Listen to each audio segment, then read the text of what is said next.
আসসালামু আলাইকুম। আমরা যখন মোবাইল অথবা কম্পিউটারে কোনো একটি ডকুমেন্ট তৈরি করতে চাই, তো দেখা যায় যে কোনো একটা শীট থেকে অথবা কোনো একটা জায়গা থেকে আপনাকে তথ্যগুলো দেখে দেখে কম্পিউটারে টাইপ করতে হচ্ছে অথবা মোবাইলে টাইপ করতে হচ্ছে। এটা যদি করতে চান তাহলে অনেক সময় লেগে যাবে।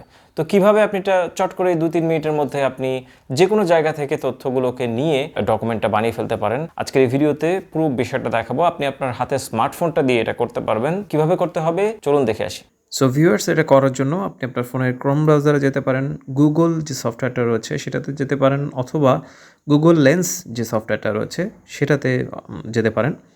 অবশ্যই যদি এগুলোতে যেতে চান, ক্রোম ব্রাউজার অথবা গুগল ব্রাউজার যেটাই বলেন না কেন, এটাতে যাওয়ার পরে আপনার ফোনে যে গুগল লেন্স যে সফটওয়্যারটা রয়েছে সেটা কিন্তু ইনস্টল থাকতে হবে, এবং যদি ডিসেবল করা থাকে সেটাকে অ্যানেবল করতে হবে, তারপরে এটা কাজ করবে।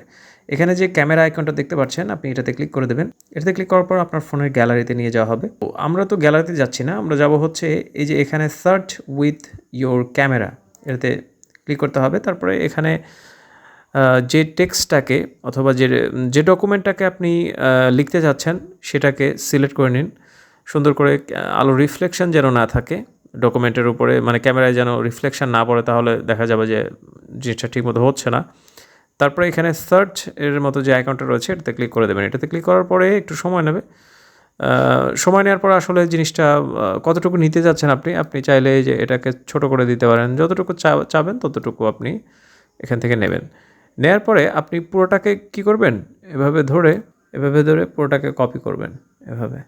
হ্যাঁ, কপি করার পরে এখানে দেখুন এই যে কপি টেক্সট, এটাতে ক্লিক করে দেবেন। অবশ্যই স্ক্রিনের উপরে ধরলেই এটা কপি হয়ে যাবে। আমারটা কপি হয়ে গেছে। তারপরে আপনি মোবাইলে করতে চাইলে সেখানে আপনি মাইক্রোসফট ওয়ার্ডে আপনি ওটাকে পেস্ট করে দিন। আর যদি কম্পিউটার নিতে হয় তাহলে সেই ক্ষেত্রে আপনি এটাকে হোয়াটসঅ্যাপের মাধ্যমে দিতে পারেন। এই যে আমি হোয়াটসঅ্যাপে গেলাম, তারপরে আমি এটাকে সেন্ড করতে চাচ্ছি। তো হোয়াটসঅ্যাপে গিয়ে আমি যদি এটাকে সেন্ড করি, এটা সেন্ড হয়ে যাবে, কিন্তু এই যে সেন্ড হয়ে গেছে। তারপরে সেখান থেকে কপি করে আপনি ওয়ার্ডে নিতে পারেন।